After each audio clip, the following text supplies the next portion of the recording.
Thank my sponsor, Wonder Bread. And that's all I got. Good morning, everybody, and welcome back to the channel. So it is our second full day here in Colorado that we're going to be spending. Look at them clouds up in the mountains. It's really cool. So we're going to be heading into Durango, and we're going to be riding the Durango and Silverton Railway today. Something that I've always wanted to do. So we're going to do that. So let's get going.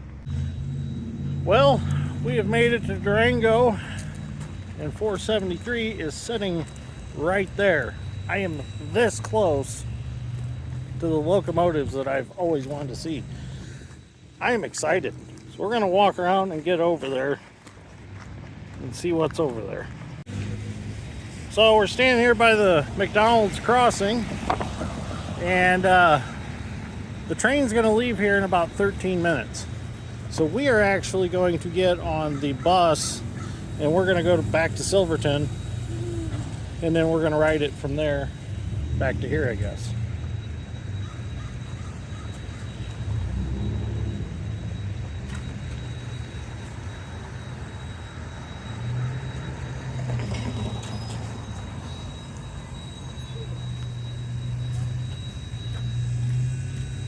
So this is 473. So these are narrow gauge trains. So the driving wheels are inside the frames.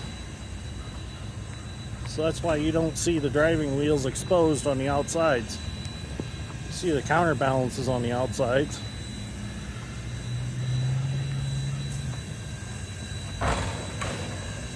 I only ever got to see these on YouTube and VHS tapes and in books. I'm actually standing right here by it, or by one of them.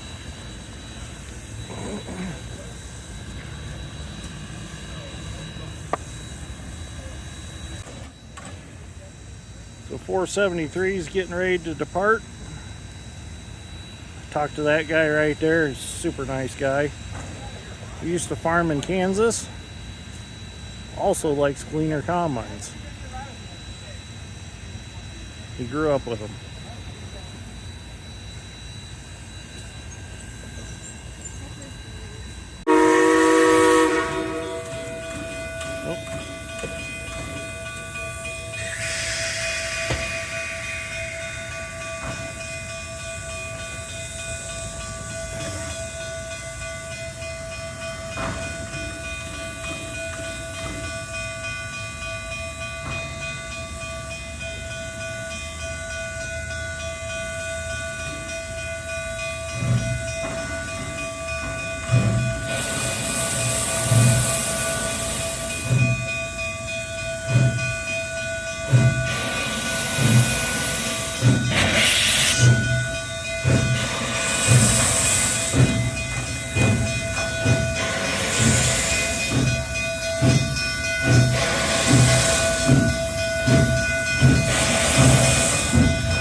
They had a name for the Animas River that was kind of a longer phrase. It sounds kind of ominous, actually. They called it the River of Lost Souls. And that was because a number of the early settlers were lost in the river to drowning. And unfortunately, they never were able to recover their bodies. And as a result, they weren't able to get their last rites. So that's why they called it the River of Lost Souls. Gliders. They would pull these soaring gliders up into the sky with a powered aircraft, and then they would cut them loose, and they could then soar on the rising warm air currents.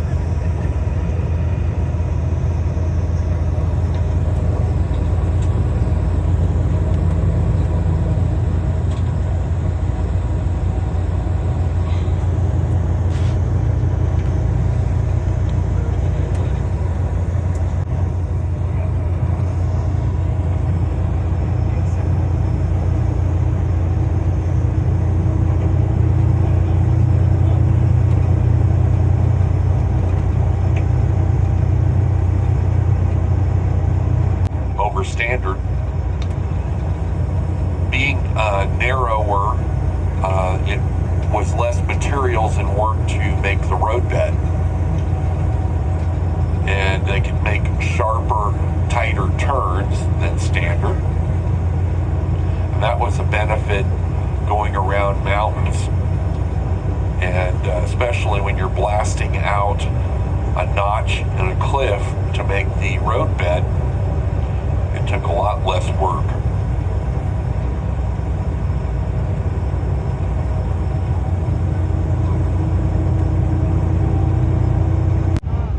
Hermosa means beautiful in Spanish. It also is a layer of rock that the geologists in the area have named Hermosa. So as we come around this bend, we're going to come to a railroad crossing, and I am required to stop and look both ways. So that's what I'm doing. No need for concern.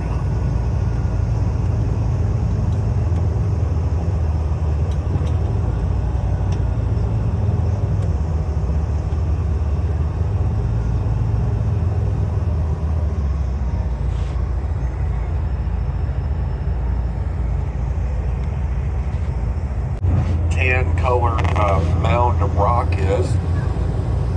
This is Hot Springs. Pinkerton Hot Springs. It's got its name because way back when it was by a Judge Pinkerton, and he would let the locals gain the benefits of soaking in the hot mineral water. And he had one of those light bulb moments, a great idea. He thought, if it's good for people and they benefit from soaking in the water on the outside of their body, maybe it would be good for them if they soaked on or had it on the inside of their body. So that he bottled that water, and you could drink it along with your lunch at a number of cafes down in Durango. It's supposed to be good for what might ail you.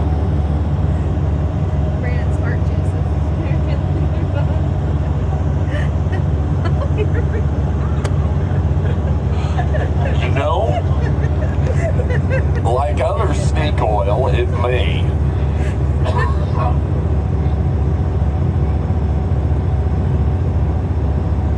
It just might depend on where you want to grow hair.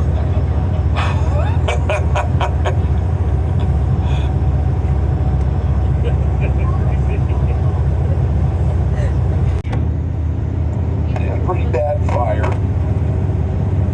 The coal-fired train steam engine is blamed for it. Whether that's true or not, I do not know. I am Switzerland. But since then, the Durango Narrow Gauge Railway has changed over to fuel oil instead of coal, as there is less chance of cinders starting a fire.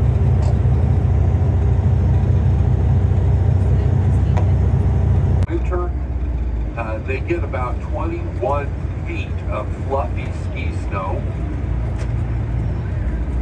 It originally was a mining area, and that's why they called it Purgatory. On the surface, it looked like heaven, and down below, it looked like hell. So it was in the middle. They started operations as a ski resort about 1964.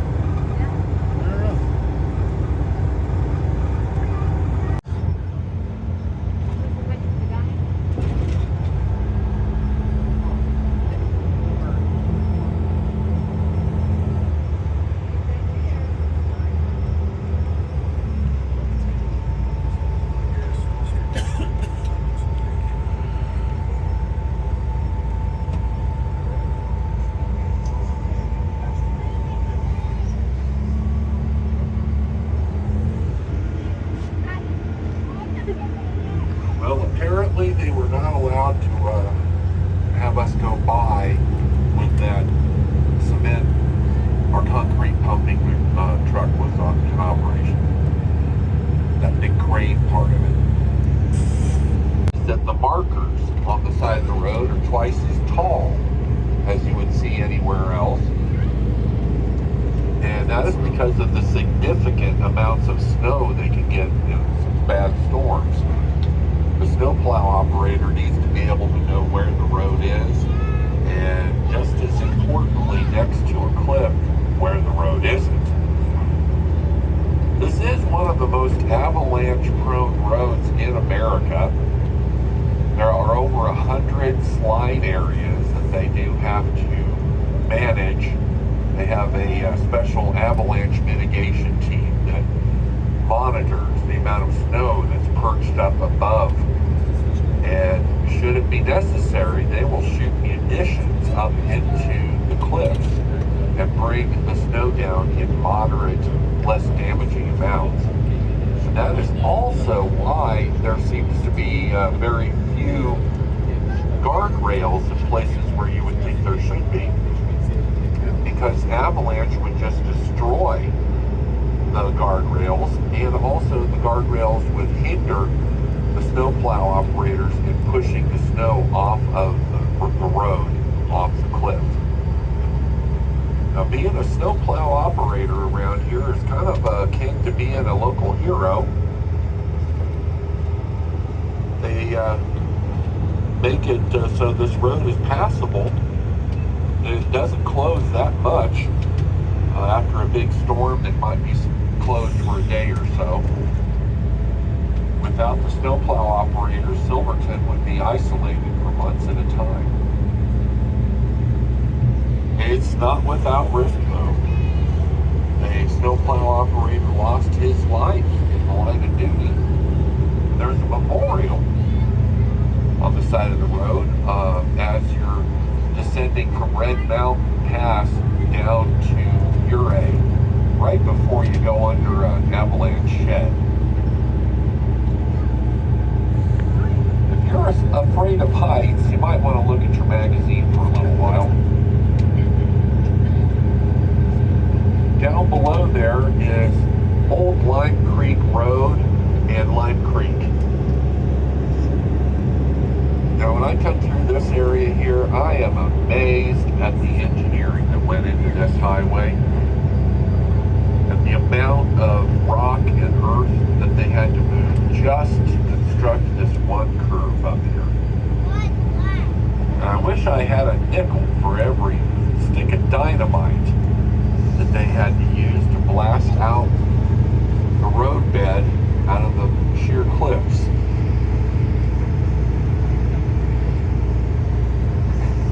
And I marvel at how the workers had to dangle from the cliffs with harnesses and kind of rope swings and do their work to drill the holes to fill with explosives.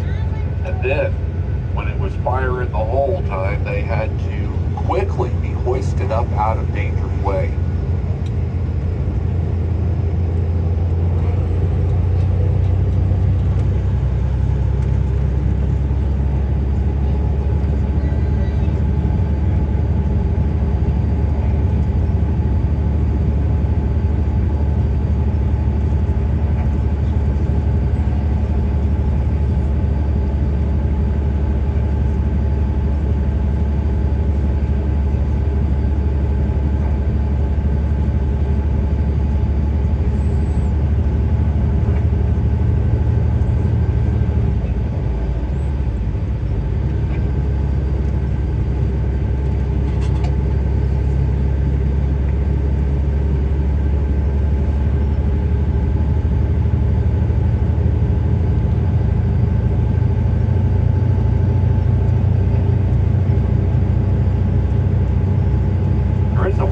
waterfall coming up on your left. The stream will go underneath the highway. It's up right about here. Start looking left now.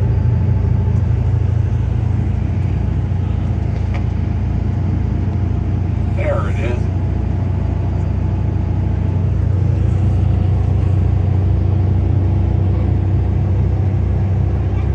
Bottom of an ancient ocean or inland sea.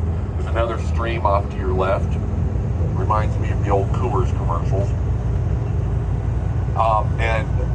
The geologists would say that as the Rocky Mountains pushed everything up and formed and pushed this whole area from sea level all the way up over a mile above sea level. And during that time, over the eons, there was a lot of volcanic activity in this area.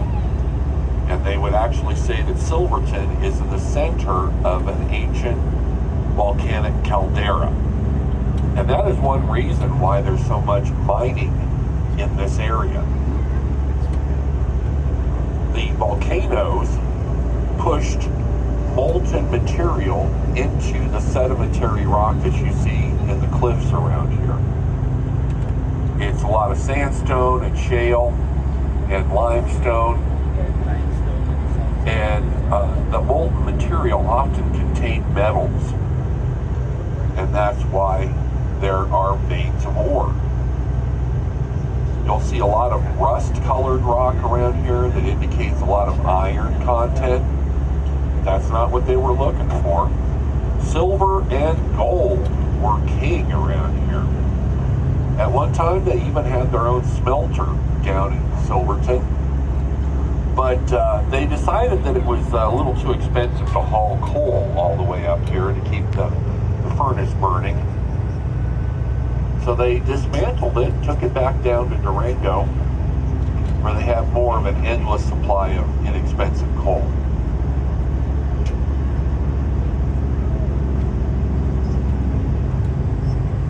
You can see a lot of evidence of mining. Even on our left here are some tailings.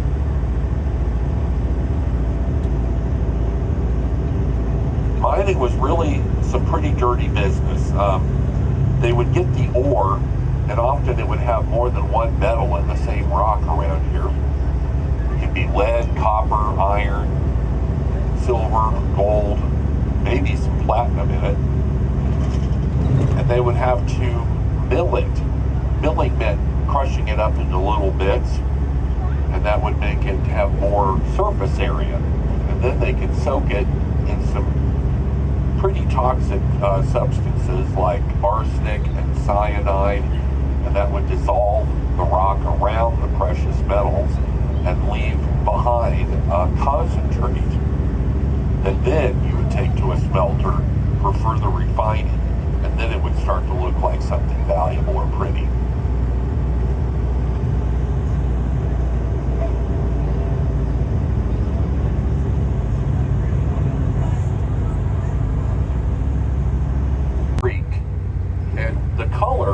Not pollution, it is minerals that are in the water, and it actually stains the banks a yellow-orange color.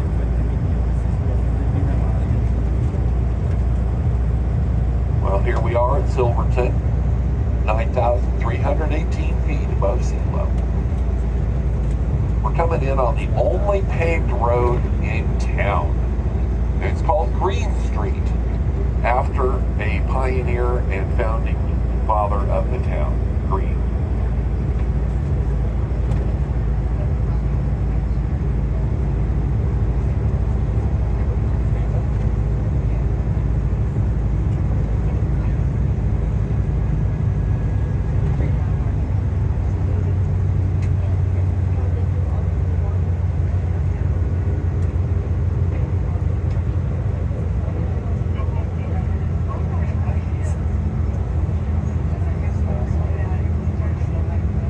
Look up off to the left, there is a statue up there, and it depicts Jesus Christ with outstretched arms offering protection for the miners of Silverton.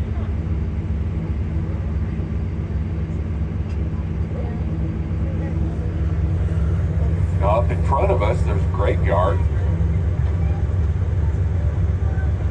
That's up on the hillside.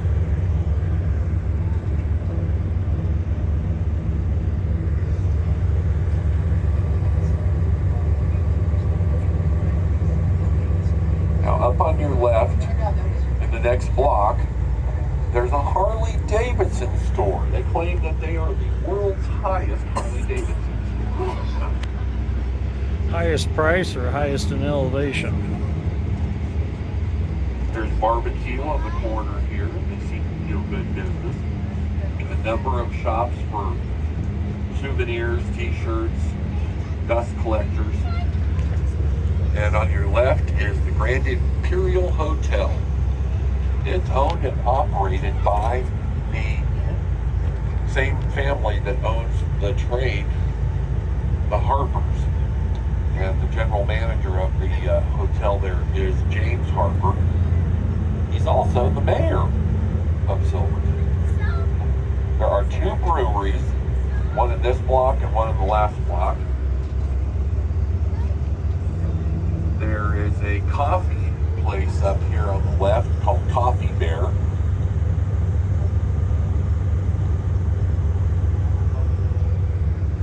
Handlebars, a popular restaurant, is next to Coffee Bear. Your luck, they are open today.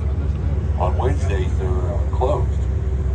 Coffee Bear also has, in addition to gourmet coffee, they also have little desserts like lemon bars and brownies.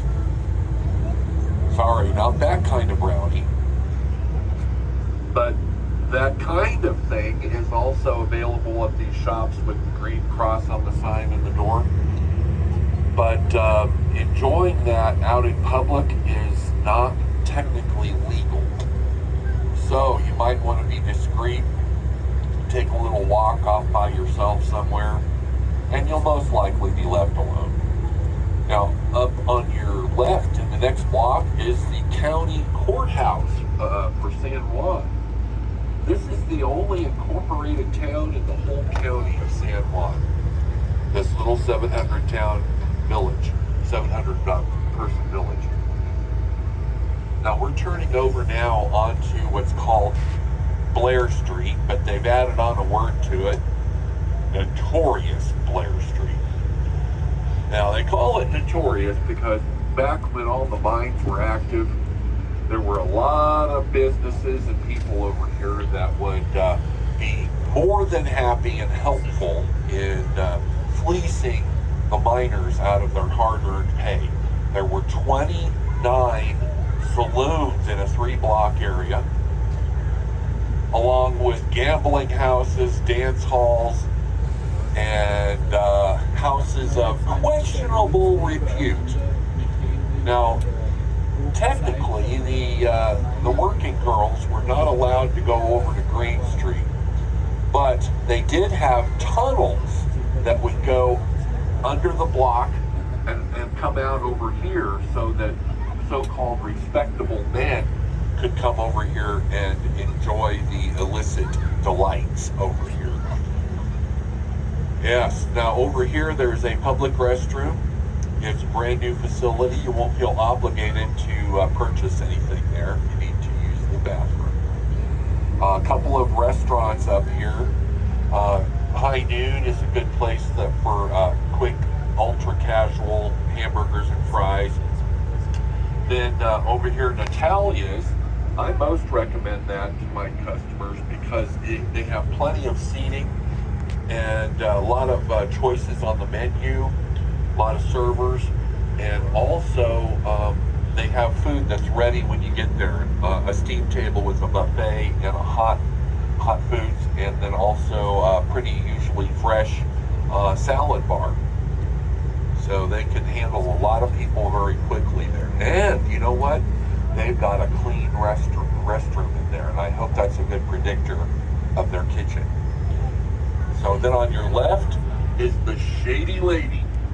And usually in warmer weather, she's out there bare-shouldered, beckoning the young men in. Then on the left, there's the Bent Elbow. They have Mexican food. And at one time, anyway, they had a piano player there that would take requests. On your right is a business you might have fun at, and it's an old-time put on costumes and take pictures business.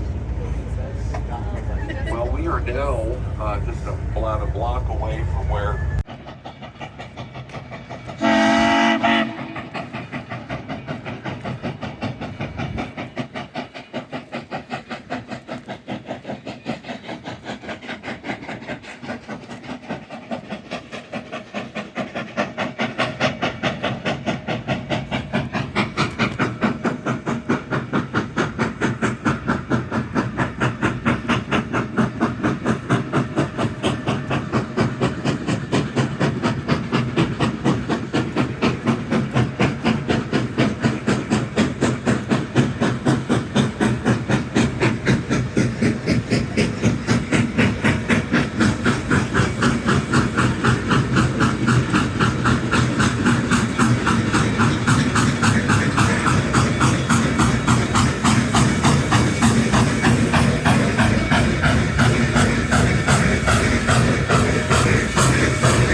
So 493 and 476 just got up here from Durango.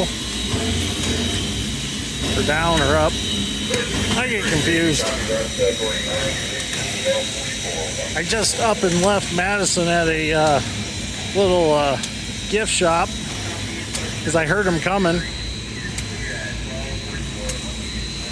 So I had to come check them out. That was a pretty cool shot. Alright, now I gotta go find her. She's probably wondering where I took off to. I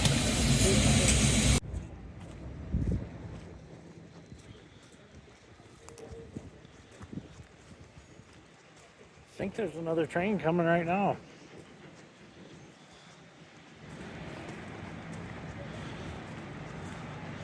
I think this might actually be our train.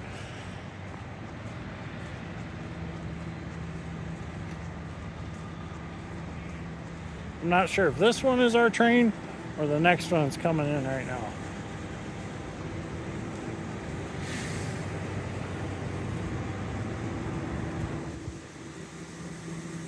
Let me get some video down here.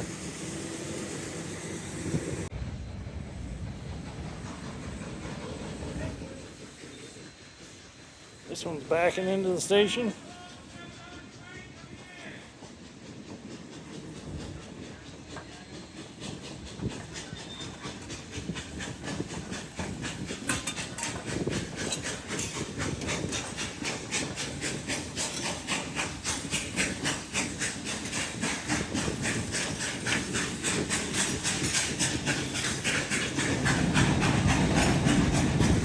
Oh, here's 473.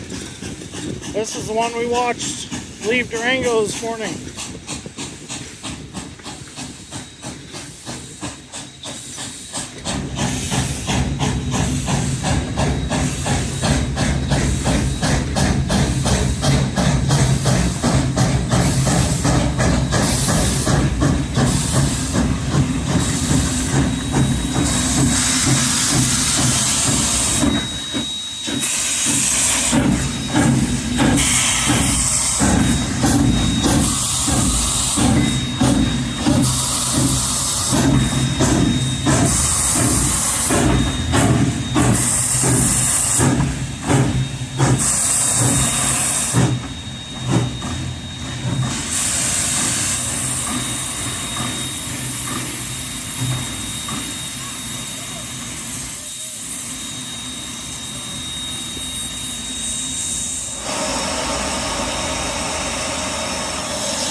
So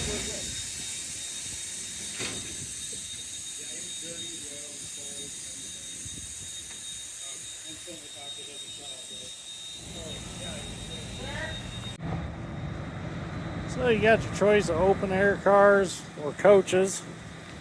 I believe we got a first class coach. This is a concessions car.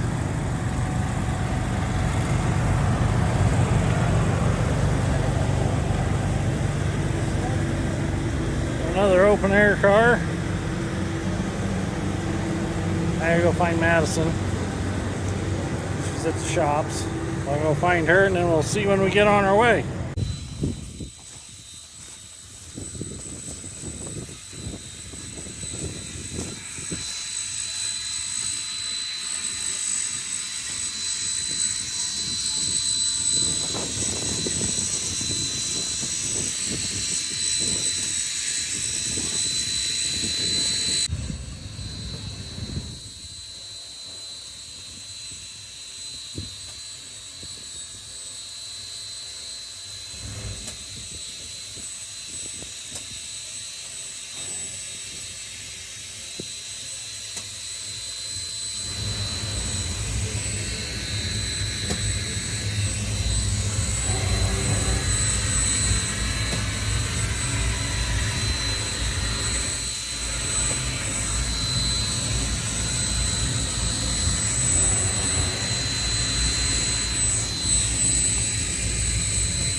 Well, here we go.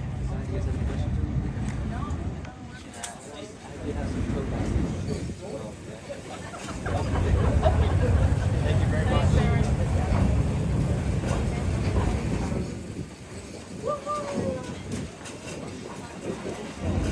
Hi guys, is everybody here?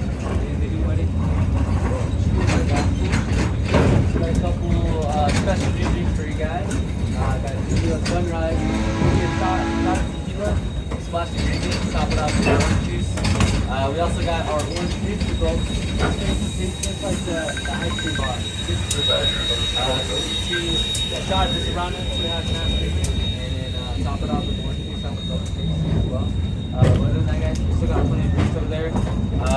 Domestic beers, craft beers. It's looking a little lonely up there. So you guys want to, I think it's that time to wake up. Or it's time for a nap for you guys. We should be arriving back to Durango. As a compliment. Yeah, I wish we had it. We should be arriving back to Durango probably about 8 o'clock. Probably. Kidding? I'm like, 6:10. wait a second. We should be arriving about 6:10, 6:20 around that time. And plenty of new stores on the way back as well for you guys. And yeah, plenty of, if you guys missed some views on the way up, you'll definitely see some new views at the way back. But I'll come around and give everybody's order again. I don't know if you guys see this depot right here. Do you guys see this depot? So, the photographers go over here and they kind of go upstairs and grab their photos. What's funny is this depot is pretty haunted. Because every time they would go there, something would pull on the door. So like, I guess she was telling me a story, Sherry, she was saying she brought one of her kids yesterday to the depot. She just started waving at something random. Oh. So, pretty haunted depot right there, for sure. But you guys take a look way up there. You guys see those two white spots right there? You see that little dark spot on the right side, way up there in the middle of the mountain? So that's a mighty cave as well. That's called King Mine right there. And I don't know if you guys can catch it, but looking way up there, there's an American flag way up there. So you guys can see it way up there. Right on the top of the mountain. Way up at the top.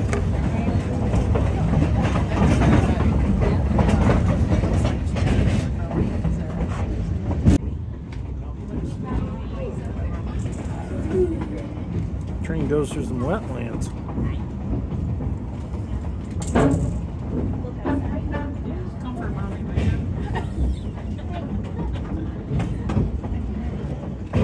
Guys, remember, enjoy your own time while you guys have it.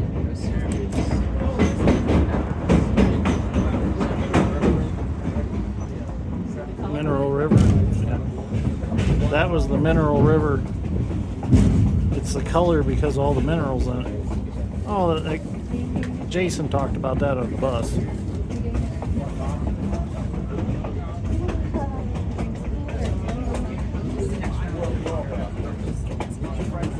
Yeah. A couple chairs. So this is really interesting. The road to Silverton is way up there. I mean, like way up there. And we're way down here.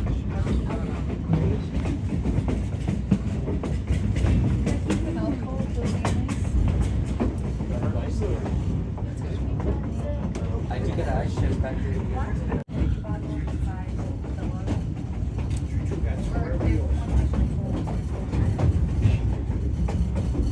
And for the new people here, you guys, $1 Million Highway up there, car fell off right here, red car.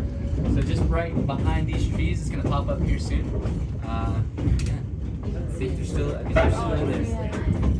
Just kidding. Right there, you guys see it right there? Oh, no way. All right. This right here is Champion Mine. We got Detroit. That's a car right there. Oh, Yeah. that's a car right there. Fell off the beach. Wow. That's scary. Right here. You see the red?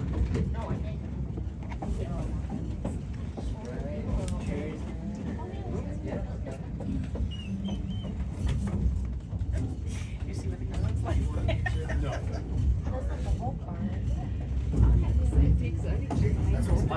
Yeah. Here's the Mineral River. I don't got those here.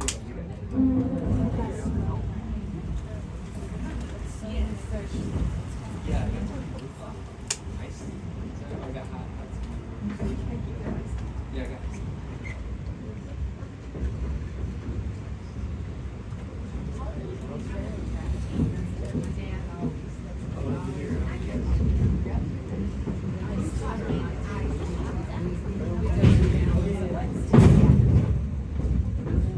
Waterfall coming up right there, guys. Got a waterfall over there. Steel track, steel wheels.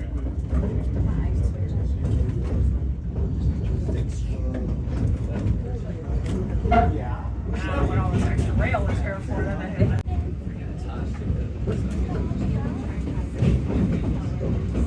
Pretty good.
heart-shaped mountain. You see it up there, man? Get a nice, heart-shaped mountain.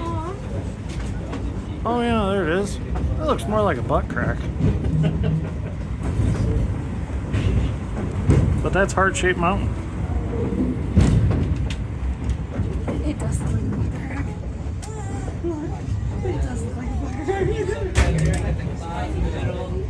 We get the train.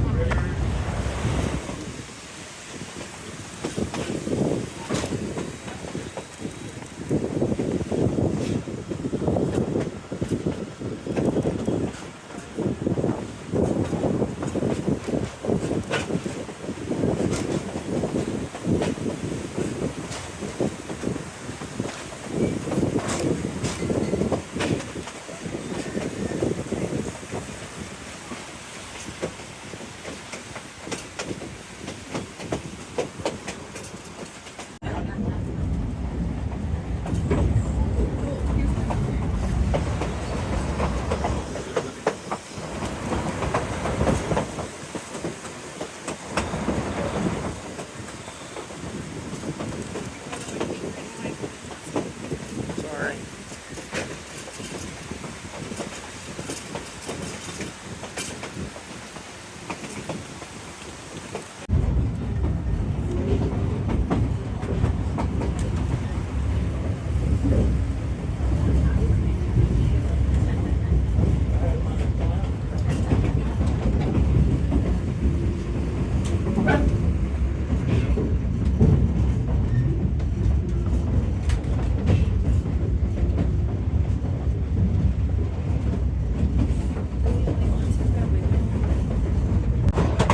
Oh, they told us we could go out between the cars. So we're gonna give it a try.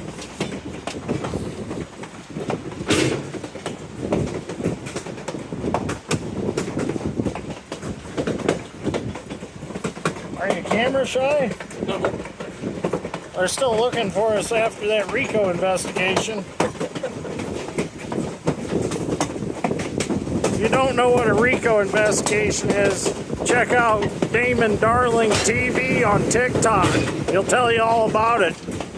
Tell him I sent you. He's a stand-up comedian.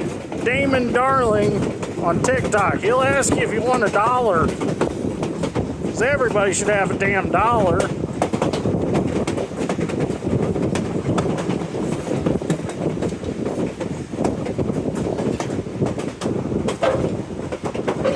Alright, let's go this side. Oh, smell that fuel oil. That Country Mark?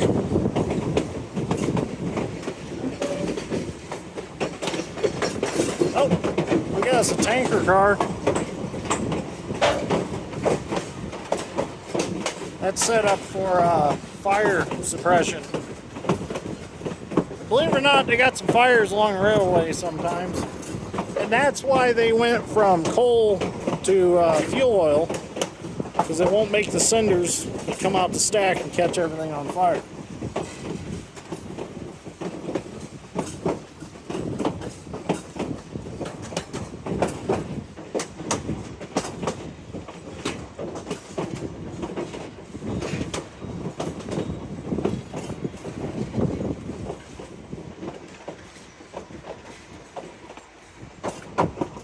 So I'd like to thank Madison and Zach's mom, Tammy, for setting this all up for us.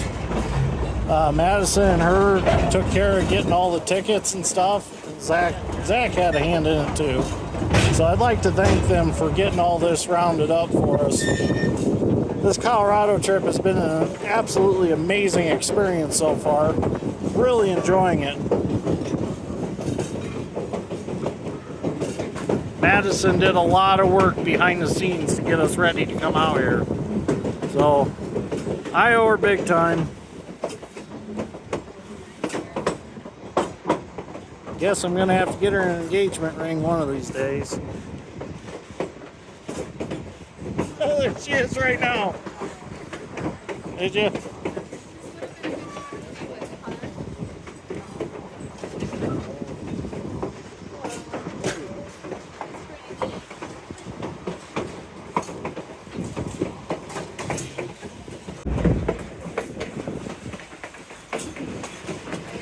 got our airlines and safety chains down there.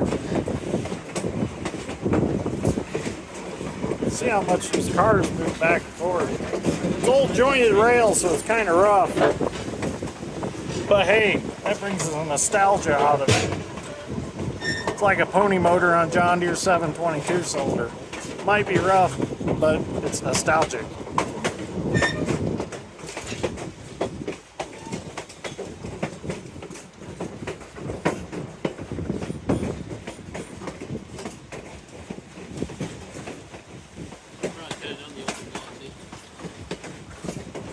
Yeah, we know for next time.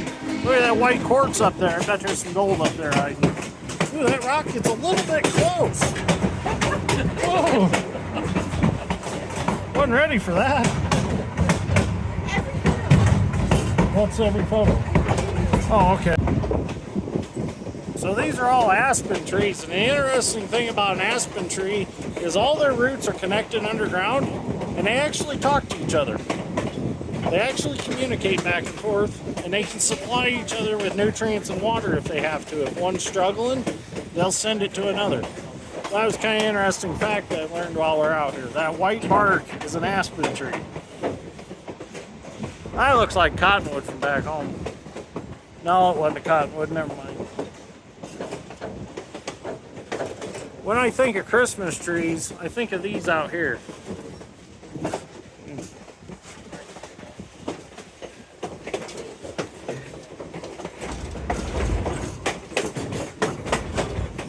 That's some kind of willow. It's not a cottonwood, it's some kind of willow.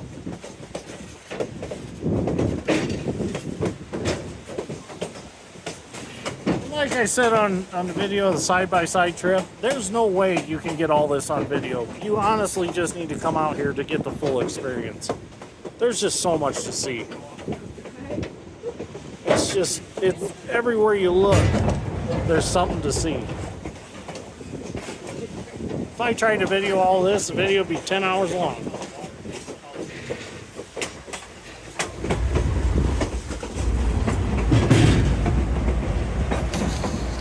I'm assuming this is the area where they do the whitewater rafting and stuff. Yeah. Probably. Looks a little rough. You can clearly run and jump on this thing. No.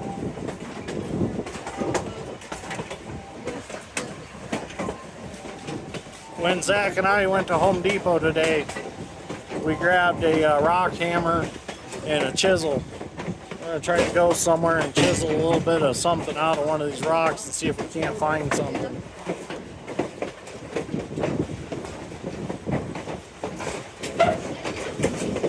Oh yeah. It's tight through here. Just think about it. This is how people actually got from Silverton to Durango. There never was a road. There was never a highway system back in this time period. So you rode a train, or you walked, or you rode a horse. So this could have been some people's daily commute.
So that's not fog up in the mountains.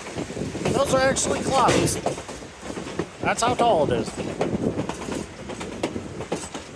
These little tracks off to the side are for maintenance of way vehicles like speeders. They can get them off right there, so when the train comes through, they're out of the way. They got to pick them up, turn them, roll them off on there.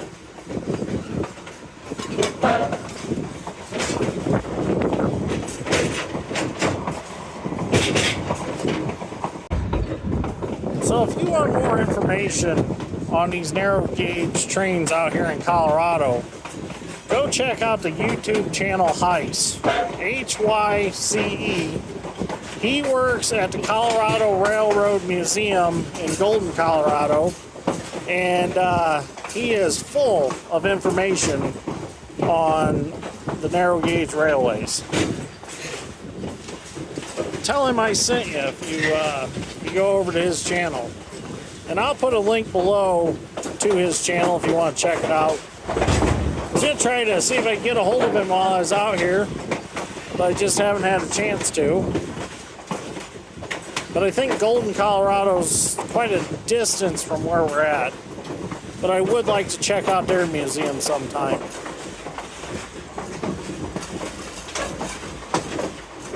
This is a dream come true to be standing here on this coach riding through here.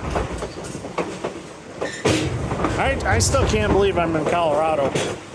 It's crazy.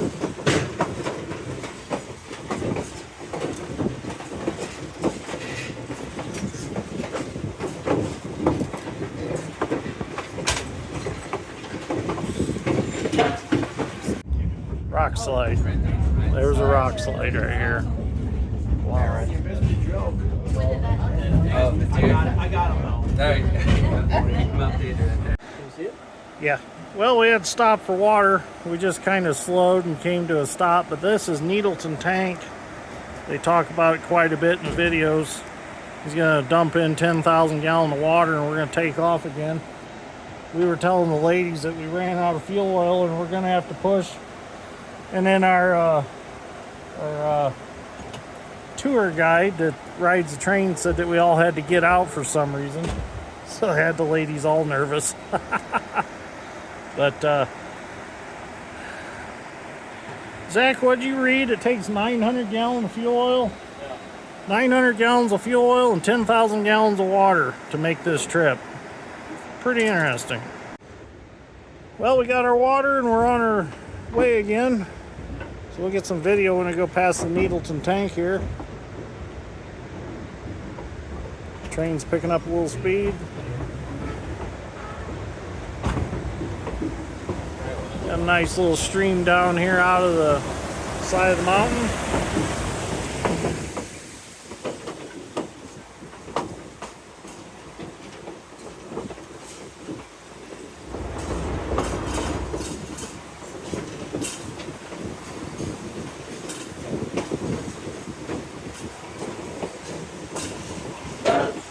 Here it comes.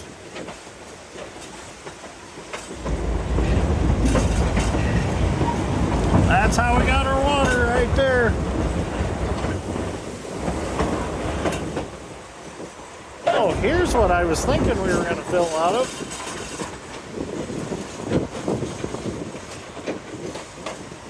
The old school wooden tank.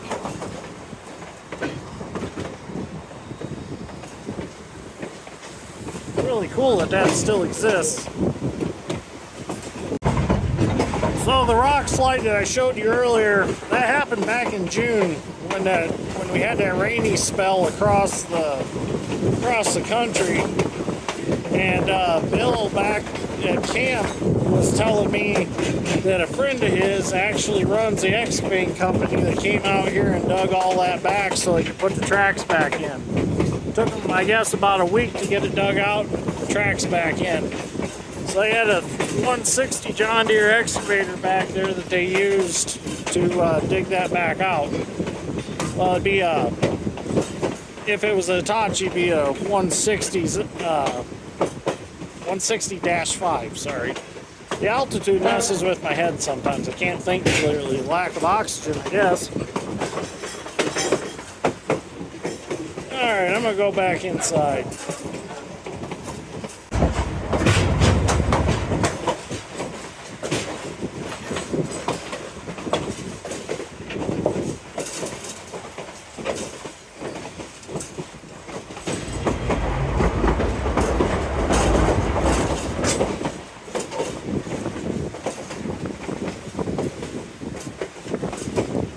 like to thank Aaron. He's the guy that oversees our car that we're riding in. He serves all the drinks and stuff. And he's very informative on things along the rail line here. So thank you, Aaron, for all the fun facts that you've been given on this ride.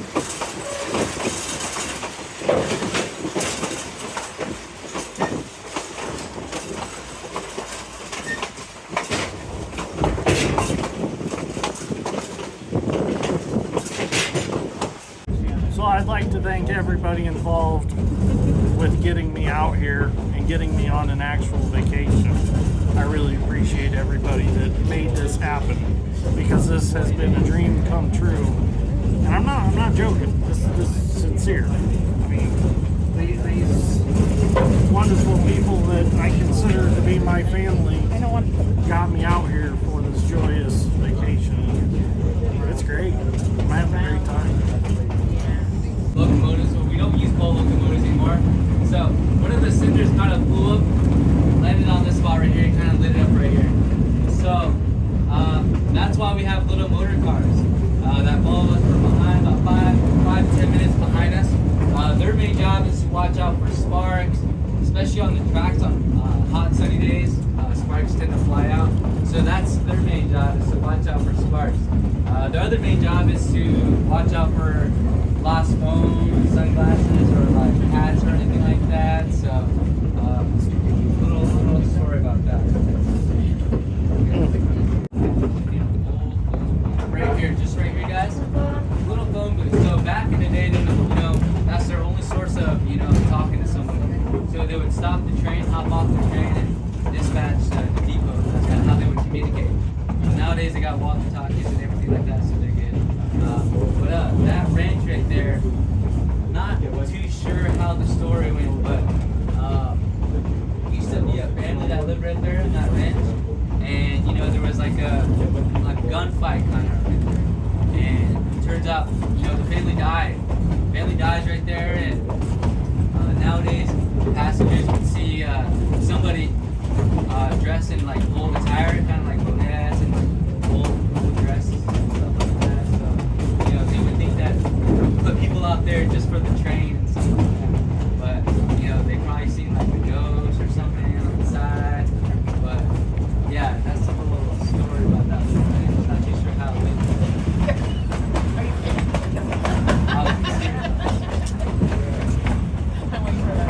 To the gorge, the best view on the train for you guys, and you guys got the best view on the house this time. You guys are gonna be literally looking down at the cliffside view, so you guys get ready for that. You guys want me to throw this way? You guys still gonna do it?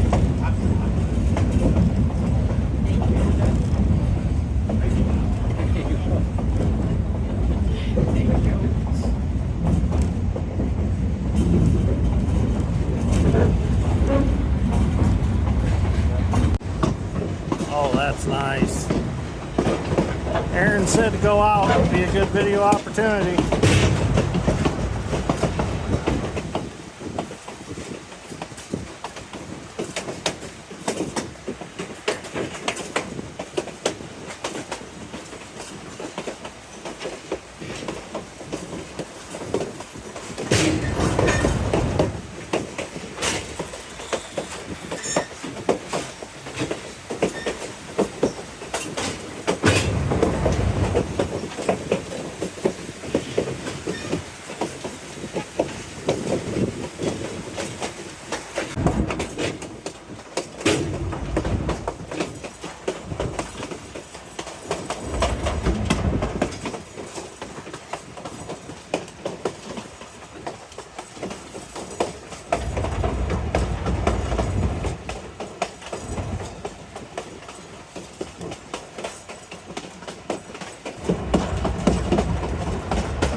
So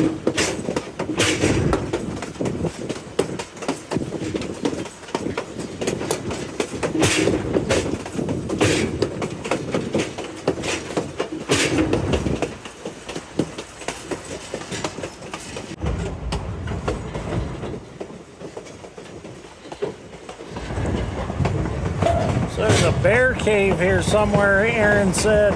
Gotta keep looking for it. There it is. There's a bear cave. That was cool. Thank you, Aaron.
So with each train, there's a speeder that follows it about 10 minutes behind it to check for fires or any lost items like cell phones, hats, things like that.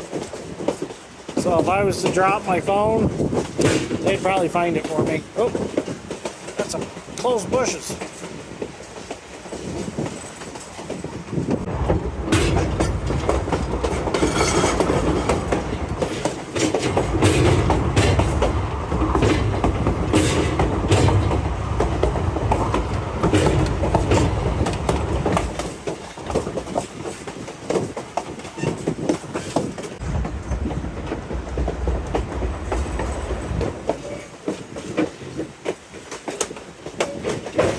The rocks are just incredible.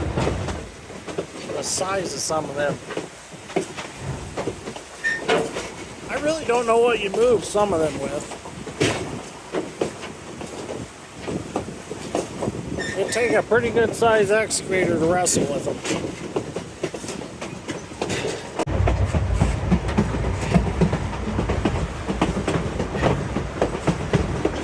That's pretty tight.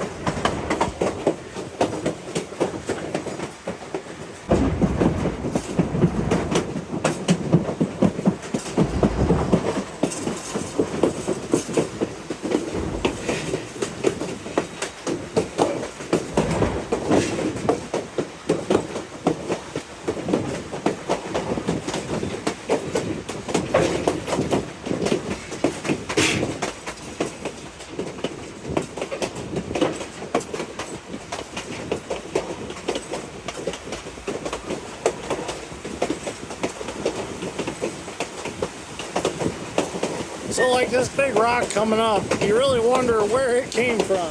It had to come out of the side of the mountain and roll down here. Right here. Look at the size of that. Did that roll down there?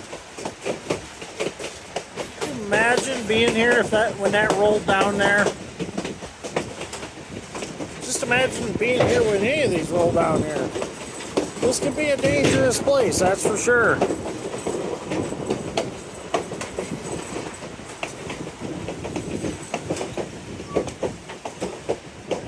Right hand side right here.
railroad rail to hold rocks back.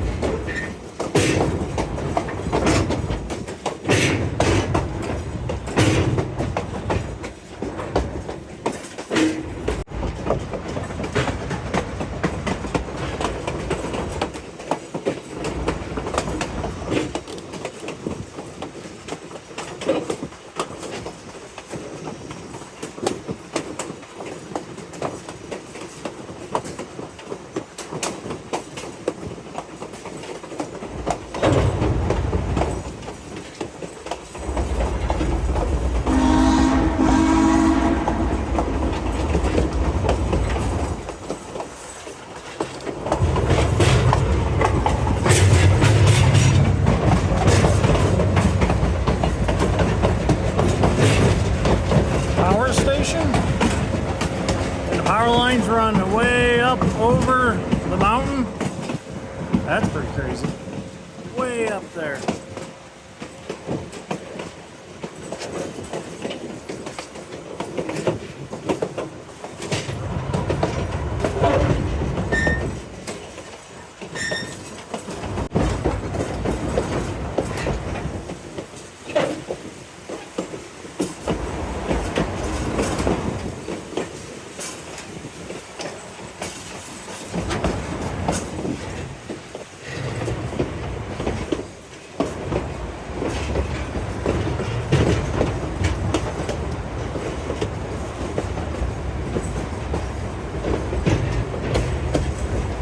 See how close we get to these rocks.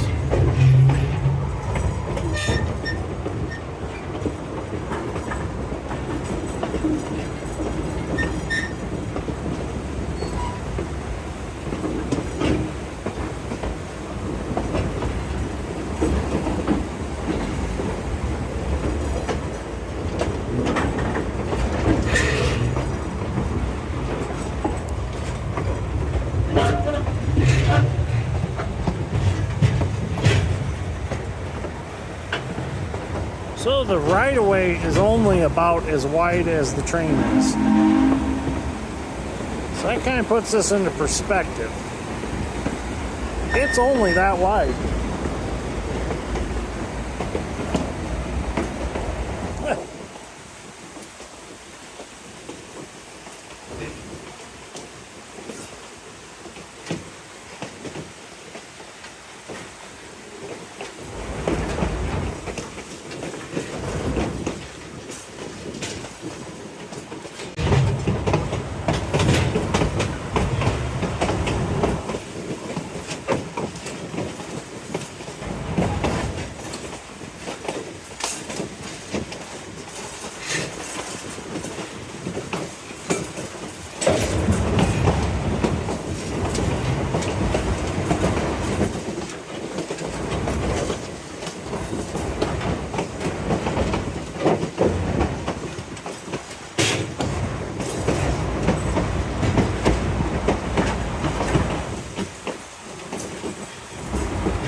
Slowing down. Must need water again. Oh wow.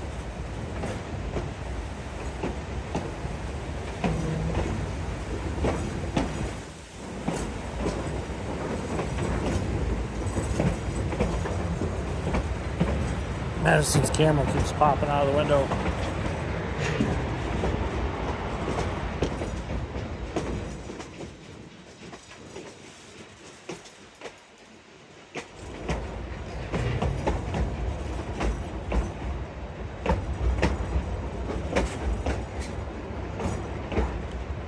Keep watching the slopes for wildlife.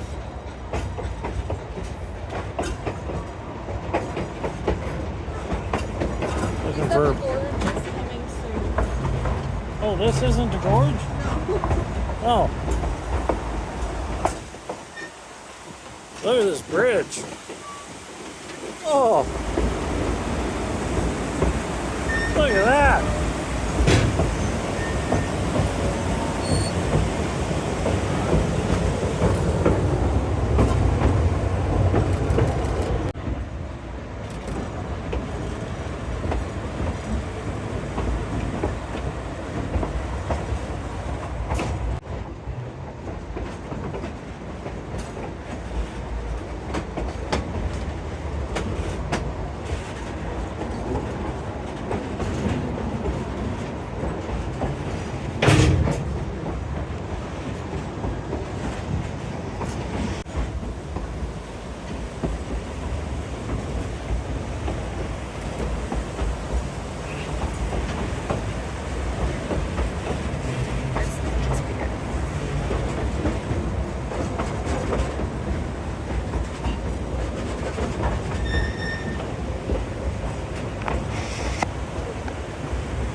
That's a little creepy.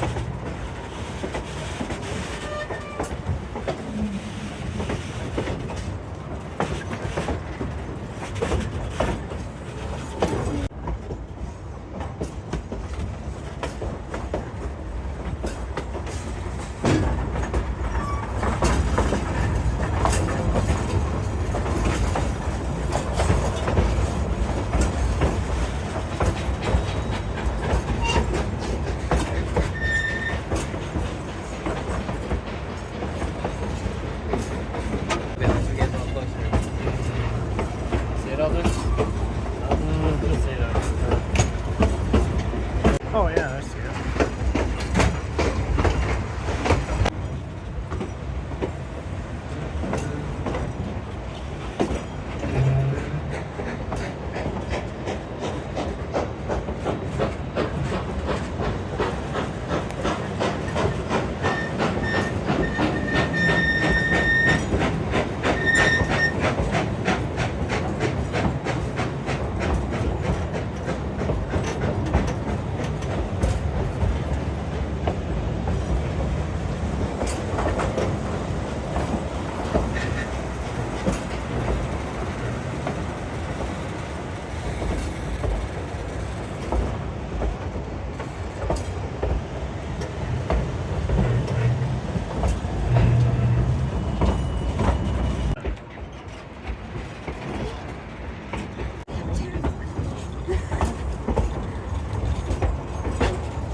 Excuse me guys, do you mind if we keep this platform?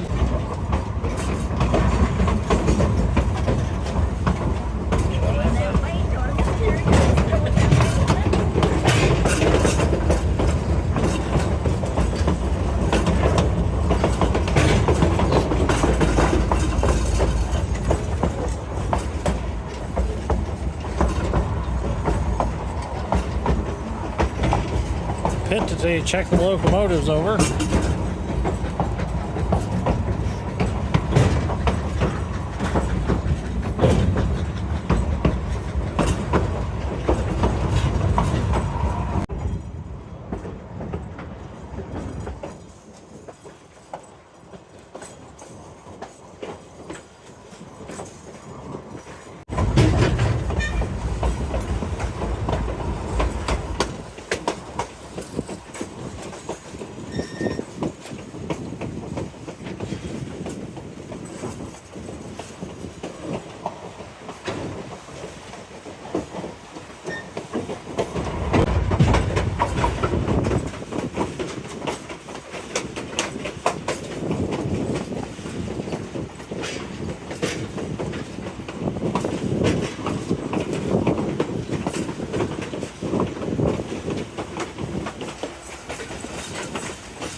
Cactuses.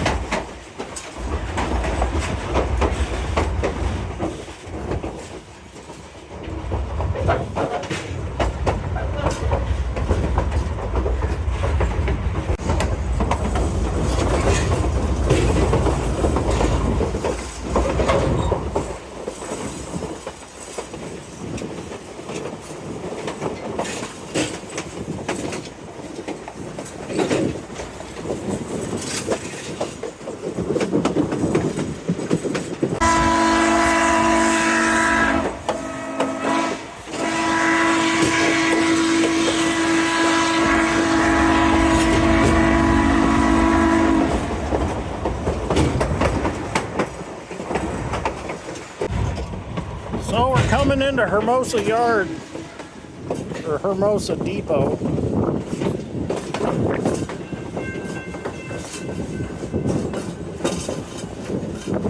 This is something I've been wanting to see from the train.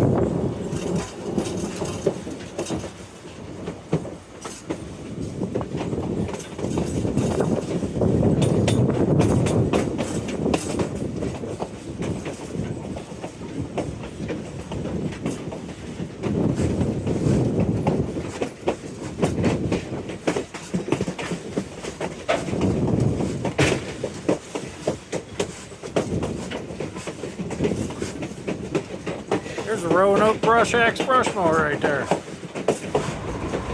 Speeders.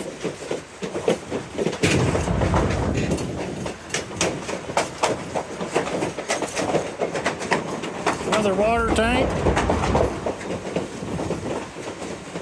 Old coach.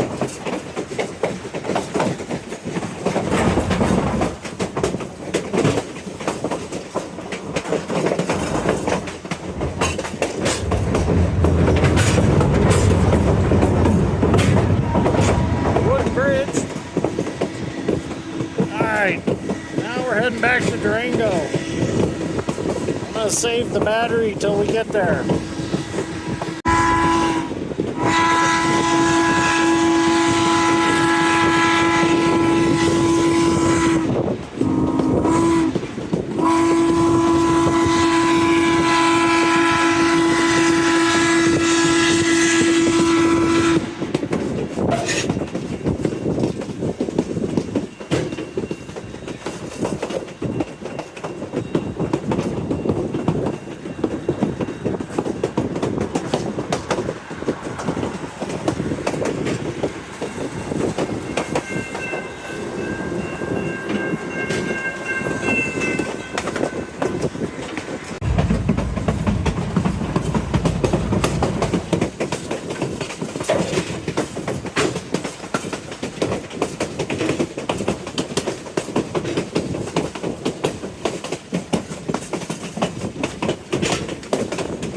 Kind of cool to have this go right behind your house every day.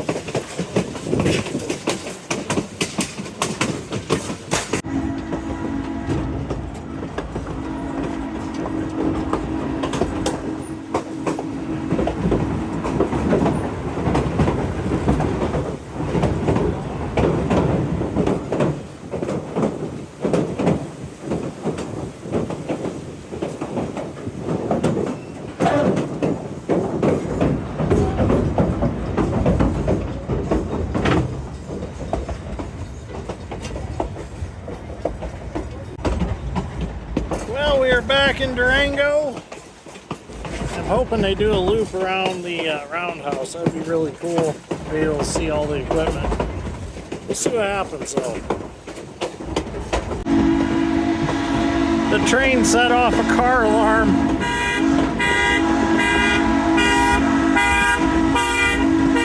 Whoops.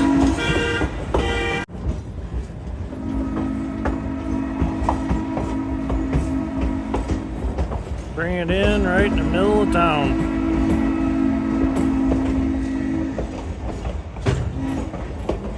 This has been a really cool ride. So happy I got to do this. Nice truck. I'd like to have that. Well, we're right back from where we started from this morning. That is the end of the line. So thank you for watching. Greatly appreciate it. And we'll see you all in the next one.